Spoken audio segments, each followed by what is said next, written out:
Good afternoon, this is Charles Kelly, Money Tips Podcast. Today I want to talk about business and training. Now, any business needs a good flow of talent coming into the business to keep it going, to stay current, just like a football club needs good players coming in all the time.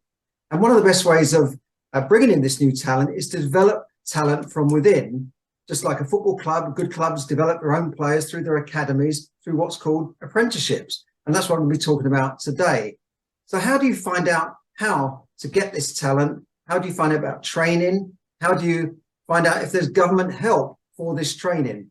Well, my guest today is Kevin Lowe, who is an executive a recruitment executive with JCB Skills, and he's going to tell us all about apprenticeships, how they work for employers, and how they work for learners if you want to get into an apprenticeship, and how you can benefit from using the schemes that are available, often government funded. So hi Kevin, great to meet you.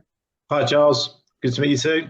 Yeah, thanks for coming on there. Now, Kevin comes to our Business Buzz networking meeting in Watford, and we got talking about apprenticeships, and I thought, well, this would be a great subject for our audience because many of you are small businesses looking for people, and many of you may be looking for jobs as well. So Kevin, tell me a bit more about apprenticeships, because I used to think apprenticeships were these guys working at lathes and tool makers and spending 5 years in apprenticeship, but obviously it's moved on now. There's modern apprenticeships, even in the digital world. So tell us about apprenticeships in general and how they work.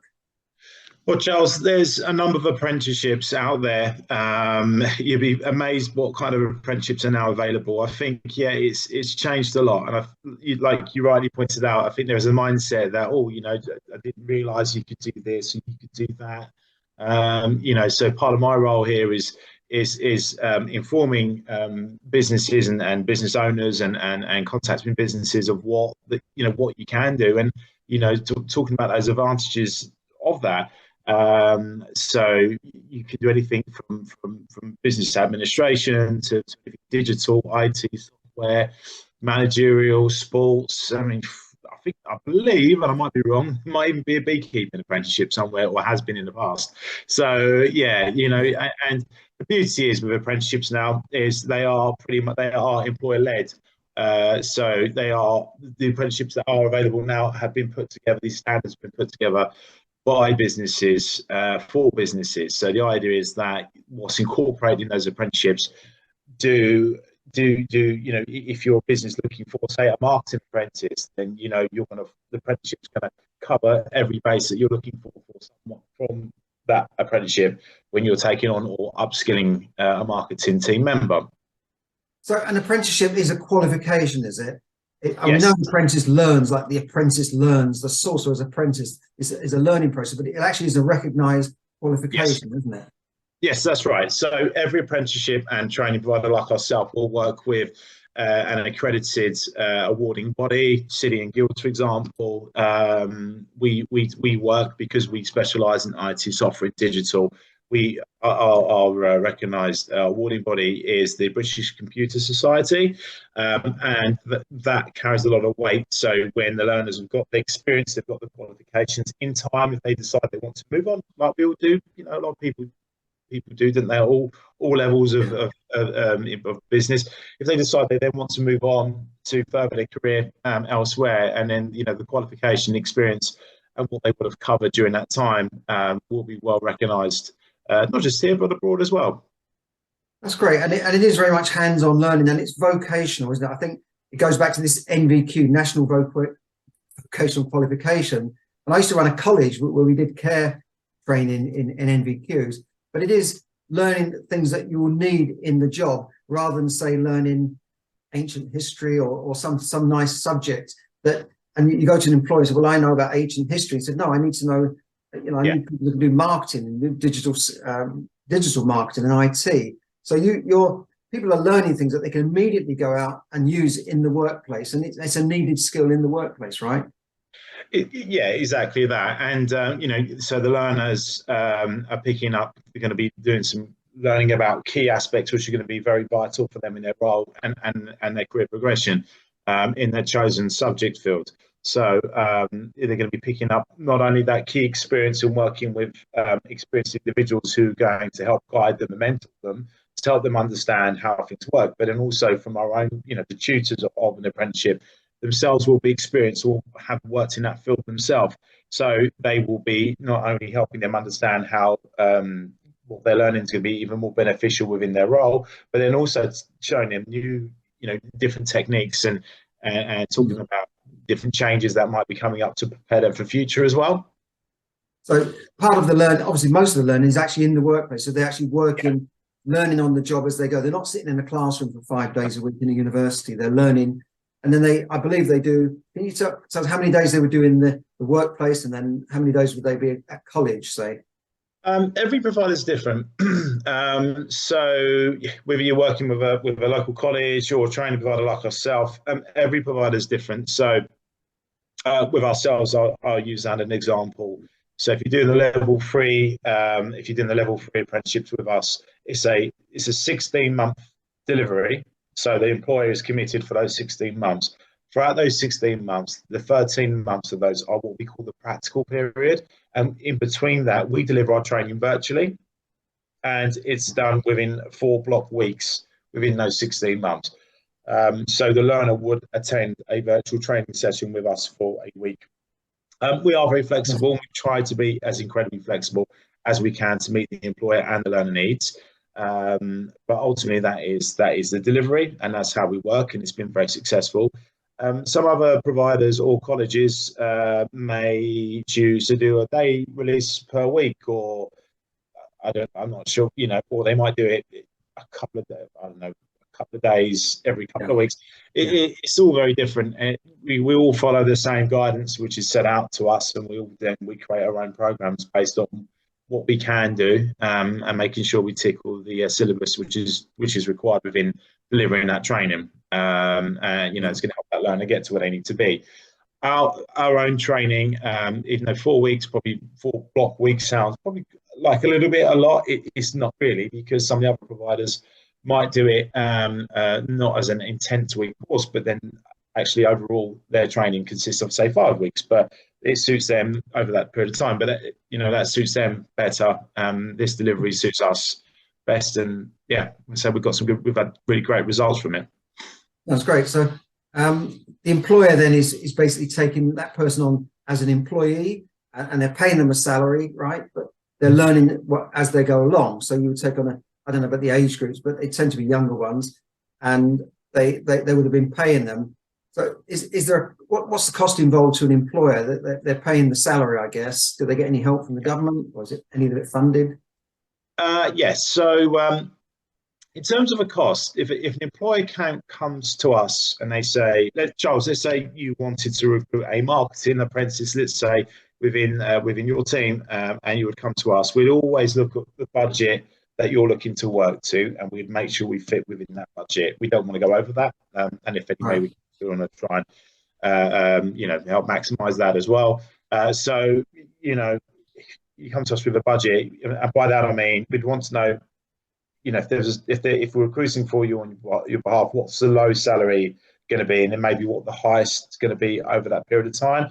But an employer can pay an individual £4.81, a newly recruited individual of any age into the team, £4.81 per hour for a minimum of 30 hours a week for the first 12 months of their apprenticeship.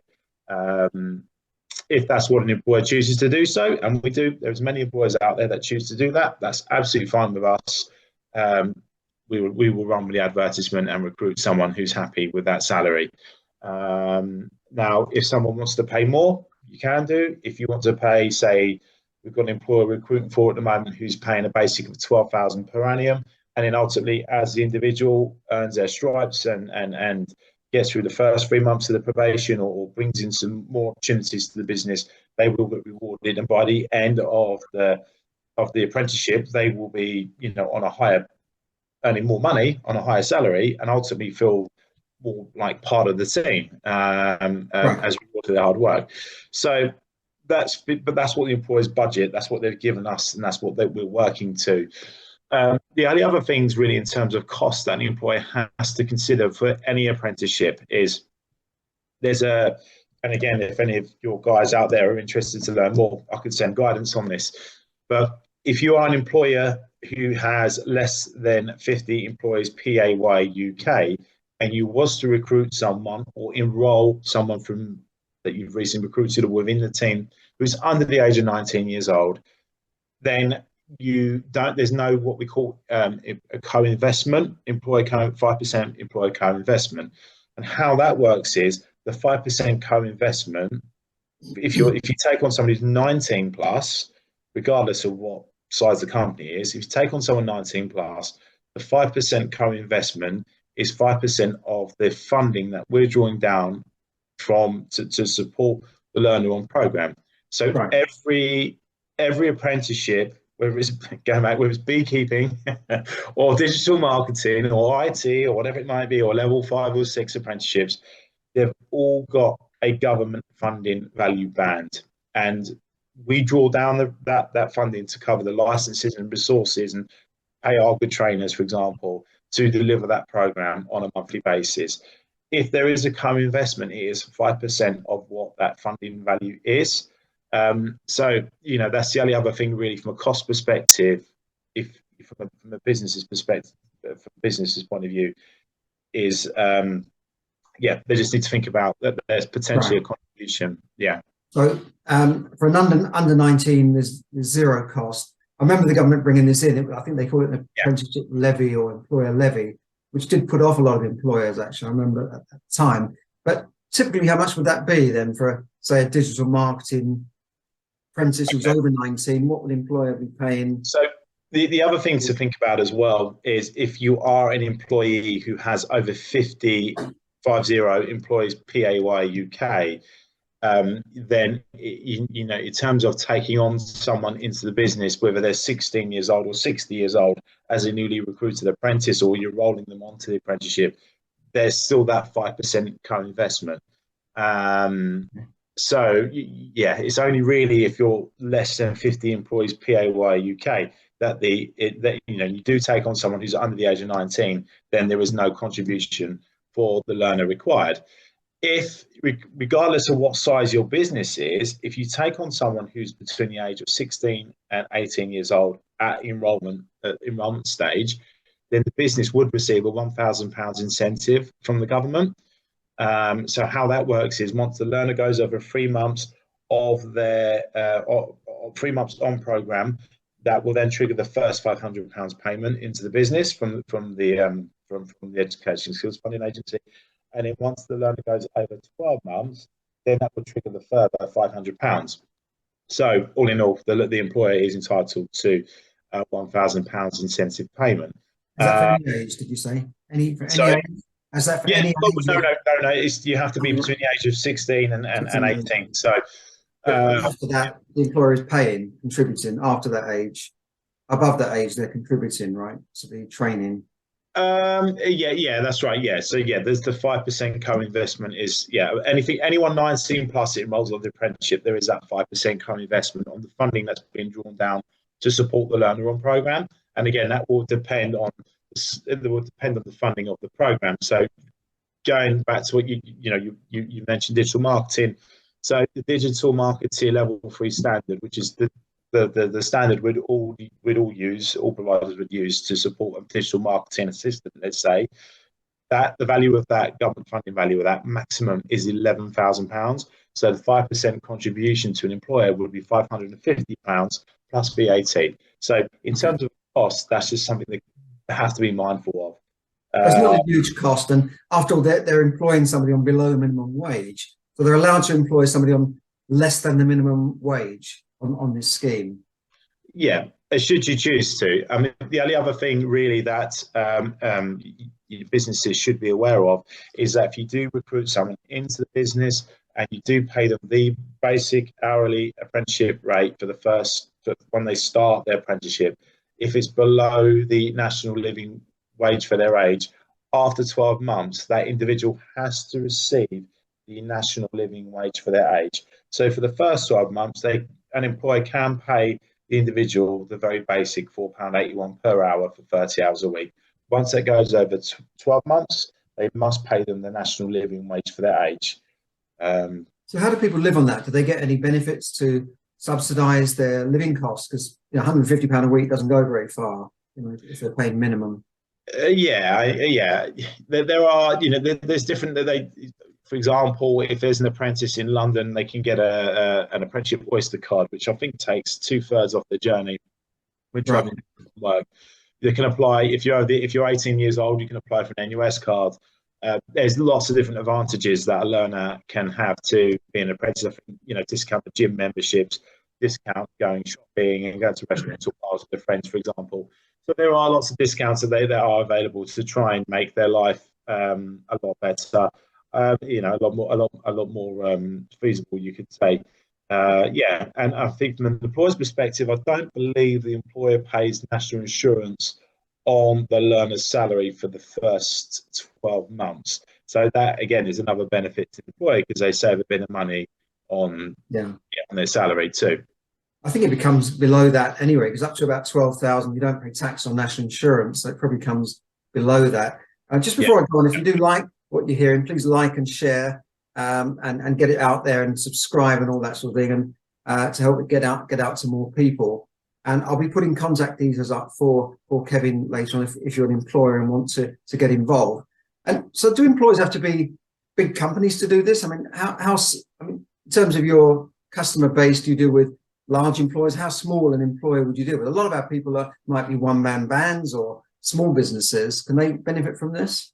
Absolutely. I've got more than one employer where we've just got one person who owns a business who wanted to bring someone in a lower level because the workload they have is a lot and they need the support. And the idea is to bring someone in, recruit someone into the team who they can pay to start off on a lower wage, but then almost like a sponge, really, where they can feed them and mold them and develop them. And the sponge will just soak up all the information of what they've been seeing, and they can make them their employee and how they like to operate, rather than maybe bringing in someone experienced who's going to just tell them, not suggest this happens all the time, but maybe tell them what they not really want to hear or work a way that they don't want them to work. So that's worked really well. And what's really great is, and I go to lots of different meetings, and my employers do as well. My trainers do as well. They go out and attend lots of site meetings with the employers we work with. Because they do, although we do virtual delivery, they like to go out and meet the people we're working with. They like to spend time with them as well, mentoring them. What's nice is when you start working with someone who maybe only has one, then it's just themselves as their employee, or there's a couple other people as well. And then over time, your apprentices help them grow the business. And then when we go to meet them, they say, look what you've helped us do. Look what you've helped us achieve with the apprentice people. And then you mentioned about, we work with anyone from someone starting off their business right up to a multi-international business. You mentioned earlier about the levy. So if you're an employee who is who has over £3 million that you pay out PAY UK a year, then you would be contributing to that levy, and it's like a tax. And the only way those companies can use that tax is by either training up a current member of the team or recruiting an apprentice in. So and again, we help them achieve that. Okay, that's great. So really, if you're a business out there and you need to grow your team, talk to Kevin, because Kevin, I'm assuming you find the people, right? So you see the employer. How would it work? You see the employer, and then you would go out and find the people that employer needs, and then the employer decides who they want to take on. Yeah, absolutely. And the beauty about the work that we do is that we are fully government funded, and we don't charge for the work that we do. Charles, if you came to me with an opportunity and said, can you go and recruit, again, a marketing apprentice, or is a good example to use, then we would take your requirements, we would advertise your requirements for you by creating attractive advertisements. We'd use Indeed, the Find and Recruit and Apprenticeship website would help you get it set up ready for, it will be ready when that learner's about to start. We fully vet and screen, and we do really fully vet and screen our candidates who apply. And the idea is that then when we send you, Charles, candidates who we believe are a good fit for the criteria for what you're looking for, you will have maybe 2, 3, maybe 4 or 5 CVs or candidates, and we will tell you why we think that they are right for the opportunity. And there's a number of things that we look for when we're screening and vetting candidates. Right. And that's that not only they tick all your boxes, they tick our boxes to take on the course that they've applied for, but also that they're not miles and miles away from the location. So if they have to commute into Watford, let's say, for example, on a daily basis, and then we'll make sure that the commute's not an hour and a half or it's an hour away, but it involves 5 different bus changes, because it's just going to be True. Yeah. what age you are. It's not going to be pleasant, is it? So there's a number of things we look at. We ask them about the salary. We make sure they're comfortable with the salary that's on offer, and the benefits should they work hard as rewards. We make sure that they are that everything ticks what they want to do in the future.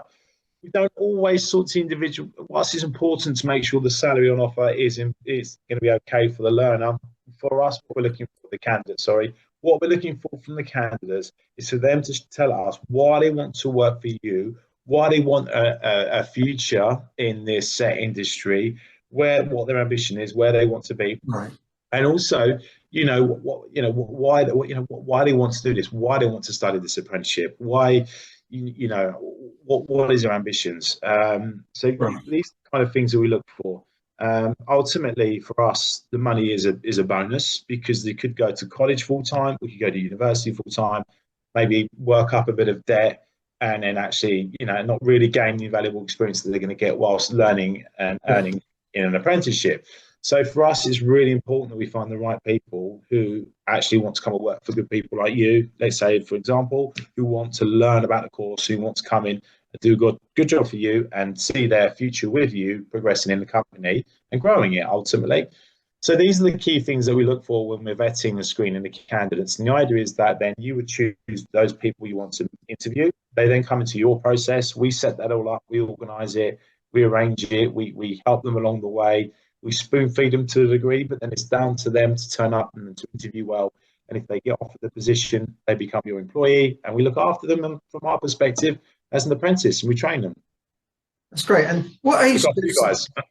That's fantastic. I think it's a great opportunity. So, what age group do you tend to? What's the typical age group? Are they younger ones, or they could be people that maybe in their 20s or 30s or older? We've just had a. JCB Skills Training has got we've got the apprenticeship side, which I work on, but we've also got what we call the IT Builder Level 2 program, and that's generally for those people in receipt of benefits who are looking to start or learn about the career in IT, try and gain a career within IT. And we've just placed someone off that program with a fantastic nationwide techie construction firm based in Bishop Stortford. And the actual lady herself was 43. So she always had a passion and interest to learn about IT. I'd never really had the opportunity because she'd been working in high-level roles within care. Funny enough, we spoke about care earlier. Decided to walk away from that a while back, found herself unemployed, took on the Level 2 IT Builder program, lived in Harlow. Opportunity come up down the road of Bishop Stortford. My colleague Darcy just happened to be speaking to her, said this lady's fantastic. I think she'd be great for the role at Bishop Stortford, which itself was quite a niche role. And she started there at the beginning of Jan and is loving life, is doing really, really well as well, which is fantastic to see. So she's 43. Another chap we've got starting as a newly recruited apprentice with us in Doncaster at school, an academy in Doncaster, is 32. And again, like my other candidate I was just saying about, always had an interest in IT, but never really had the opportunity to go out and achieve that goal of starting his career. Just that timing was right, that he felt this was a good time to go out and start his career in IT. He's again doing very well. So you can be any age to be an apprentice, whether you're 16 years old and 60 years old. Now, if you're a senior person in a team, or you're you're a manager in a team, or someone with a bit more experience within a business, and you want to learn more about, I'll give you an example of what I'm trying to explain here. A lot of IT people that we speak to who are already employed with IT companies, a lot of what they've done is self-taught. They've not all of them have gone out and got those BTEC level 3 diplomas at college. They've not got those those qualifications to say, like a doctor would have on the wall to say, yes, I can do the job. So Yeah. we have employers who will come to us and say, well, look, I've got an IT team member or marketing team member who wants to learn, wants to gain the qualifications. Oh, I see. They've never done it, but they might be in their mid-20s. Can we enroll them with you so they can gain their qualifications whilst on the job? Absolutely, not a problem at all. We also have people approach us. So I'm talking to a large construction firm at the moment about training up one of their IT team members to do a level 4 network engineer program. So yeah, and another company we've just placed an apprentice with, who again, they've got an internal staff member in their IT team who's also looking to do a high level IT qualification because they've only got a level 1 and a level 2 IT certificates, but they want to achieve the next step. So, and they feel the experience, they want to do something a bit more high level. It's a big wide range of ages. And also, it seems to me you operate all over the country. You mentioned Doncaster, Yes. Stortford. I know your head office is in Coventry, but you're based in Hertfordshire, aren't you, yourself? Yeah. So you operate all over the country, right? Is that right? Yeah. Or, okay. Yeah, absolutely. We're a nationwide provider. We can go wherever there's a need, which is wonderful. So we're not restricted in any way, apart from Wales or Scotland, due to the funding rules that they changed there, and we're not accredited, I believe, to deliver in those areas. In that sense, a lot of providers have the same issue there. But yeah, we can go wherever. I've got local apprentices where we are, Charles, and I've got, like you've demonstrated already, I've got apprentices up north, and yeah, fantastic. And well, I think it's great. I think from an employer's point of view, it's a fantastic opportunity to build their team.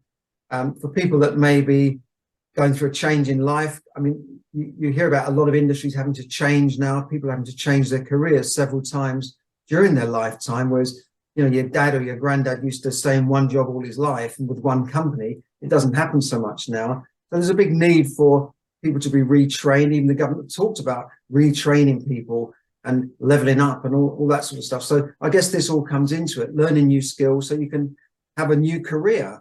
So from their point of view, that's the apprentice. It sounds ideal to me because I presume they'll get funding for it. They get a job with it, and the employer needs them. So it's a win-win for everybody, I think. Yeah, I think, like I said to you earlier on, Charles, for me, there's nothing more rewarding. And I've been working in this industry now for nearly 10 years. Something more rewarding for me when an employer comes back to me and says, "Oh, we need another apprentice," and so you recruited many years ago is going to be training them, and then all of a sudden my apprentice I placed 7 years ago is now training up and mentoring and looking after the whole division, which 2 or 3 of them are my most recent apprentices. Yeah, that's great. So they're growing and developing in the role, or they move away from there. They may be with an employer for 4 or 5 years, and they move away, go to the next employer, and they will ring me up and say, "Well, I actually need a new apprentice, and I want to recruit them in." And or employers move on to other businesses, and they still keep that contact because of the good work that we've done with them. So that's for me is incredibly rewarding. Or when I visit an employer, I visited an employer who just opened up some new offices in Covent Garden, who I've got a number of apprentices with. And one of the first things he said to me was, "This is down to you." And I was a bit like, "What? That's not down to me." Really? But he said, "No, but the guys that you recruited into the team, that they've helped build this, develop this. You didn't have that before. They said, because you brought these people into the team who match what we're looking for, we've been able to grow and develop. So now we're here and we're able to take it onto the business onto the next level." And in fact, that particular employee, we've just placed a new marketing apprentice with, and my phone's been going off because we're looking at the next one. So, yeah. That's amazing because, I mean, there's a lot of job vacancies out there at the moment. There's a skills shortage. And at the same time, there's a lot of people on benefits or out of the workplace, and they're perhaps not the right fit for the employer, but with training, they can become the right fit. So is there anything else you want to tell me about the company? I mean, where do people contact you, for instance? What's the best way of contacting you? There's a number of ways. There's my LinkedIn profile, which I'm happy to share, Charles. There is also my email address, which is kevin.lowe@jbcmail.com. You can give me a call on my mobile number here at JBC Skills. I've got to look at it. I always forget what it is, my work number. But it's 07903 879-124. Or alternatively, you can contact the main JBC Skills apprenticeship hotline, which routes around the whole team. And one of the team will happily help and support any requirements or any advice and guidance that your viewers need. I'll put all that up in the notes in case you missed all that. I'll put your contact detail up there. But once again, thanks for joining us today. And I'm sure this will be a big interest to particularly small employers who want to grow their team, but perhaps not ready to take that leap of faith and take somebody on, without thinking about how it will work for them. But I think the apprenticeship was a fantastic route. I've seen it work in the past. I know it works. So I'm really enthusiastic about this. So, well, thanks very much, Kevin. It's really great to see you again. And I'll see you at the next Business Buzz meeting. Absolutely. Thank you for having me, Charles. I appreciate that. And great to see you again too. Thanks very much, Kevin. Bye for now. Bye-bye. And just one other thing before you go, I'm running a free webinar on Wednesday night, which is all about teaching how money works, getting control of your money, and learning how to save and invest and grow your money so that you too can become financially free. That's all for now. Thanks for listening. And once again, thanks to Kevin. And I'll see you again in the next episode. Thank you.